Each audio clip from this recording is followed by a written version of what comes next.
তো বন্ধুরা, good night সবাইকে। কালকে অজ্ঞান সংক্রান্ত, মানে সবার ঘরে ঘরেই কিন্তু পিঠা হবে। আর আমাদের এই দেখো দেখো আমরা বাইরে কাজ করি, এখানে তো কোনো পিঠাপানা বানানোর কোনো আমাদের বাসনপত্রও নাই, আর আমরা জানিও নাই কিভাবে কি করব এখানে। তো কালকে তো সবাই ঘরে ঘরে মোটামুটি পিঠা করবেই।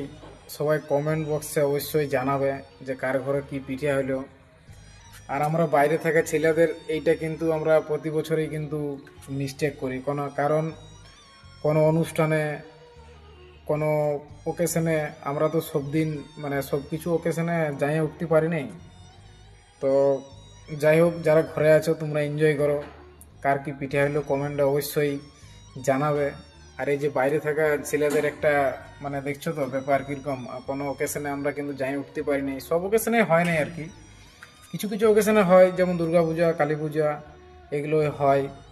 তার মাঝে আরও কোনো ঘরে এমার্জেন্সি কিছু দরকার হলে মোটামুটি যেতে হয়, তার মধ্যেও আরও যাওয়া আসা হয়, কিন্তু সব ওকেশনে আমরা থাকতে পারিনি। তো যাই হোক, কালকে ছোট মকর, সবাই এনজয় করো। আর কারো ঘরে কি পিঠা হইলো না হইলো অবশ্যই সবাই কমেন্ট করে জানাবে। তো সবাই ভালো থাকবে, এইটুকুই বলার ছিল, আর বেশি কিছু বলবো নাই। সবাই ভালো থাকো।